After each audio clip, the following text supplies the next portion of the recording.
د وحدت نیوز درنو کتونکو تاسو ته دا وخت یو بریکینګ نیوز درکو. د خیبر پښتونخوا په قبایلي سیمه خیبر کې د پولیس ای اس آی په کور باندې حمله شوې ده چې پکې د دغه ای اس آی د کور دوه زنانه چې ویل کېږي یوه پکې مور هم ده زخمی شوي او په خپله دغه ای اس آی هم په دې حمله کې زخمی شوی دی. د سیمې نه سرچینو وحدت نیوز ته ویلي دي چې په دغه حمله کې چې کوم ککړ ملزم نو هغه هم د پولیس ای اس آی مغرب افریدي په ډزو باندې وجل شوی دی. ویل کېږي چې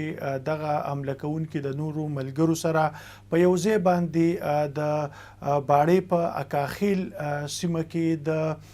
باړهپول چوکۍ انچارج مغرب افریدي په کور باندې حمله کړې ده او په دغه حمله کې ویل کېږي چې د مغرب افریدي د کور دوه زنانه چې پکې د هغه مور هم شامل ده هغې دواړه په دغه حمله کې جوبل شوي او په خپله مغرب افریدي چې کوم د پولیس ای اس آی دی پولیس افسر دی هغه هم په دغه حمله کې زخمی شوی دی.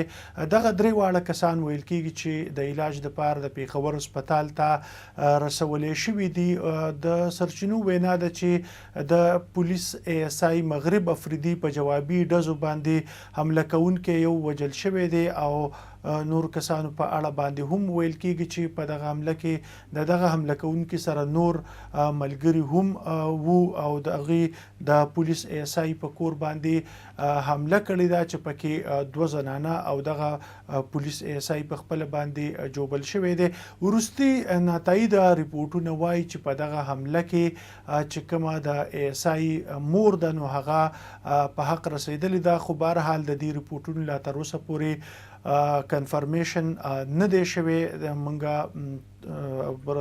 کوشش کوو چې د دغه ریپورټونو تایید وکړو خو تر دې وخته پورې دا خبر تصدیق شوی نه دی. بهرحال تصدیق شوی اطلاع دا ده چې په دغه حمله کې په خپله باندې ای اس آی او د هغه د کور دوه زنانه زخمی شوي او د علاج دپاره هسپتال ته وړلی شوي دي. د دغه حملې چې کوم محرک دی نو هغه هم تر دې وخته پورې پته نه ده لګېدلې چې د دې په شا باندې څه محرکات دي او څنګه دغه حمله آیا د ترهګرۍ پیښه وه او که نه کومه ذاتي دشمني وه په دې اړه باندې لا هم اطلاع نه ده ترلاسه شوې. خو بهرحال دا کنفرم اطلاع ده چې د باړې اکاخیل چې کوم د سیمه ده دغلته کې د ای اس آی مغرب افریدي په کور باندې حمله شوې ده. د نور معلوماتو او اپډیټس لپاره د وحدت نیوز سره اوسئ.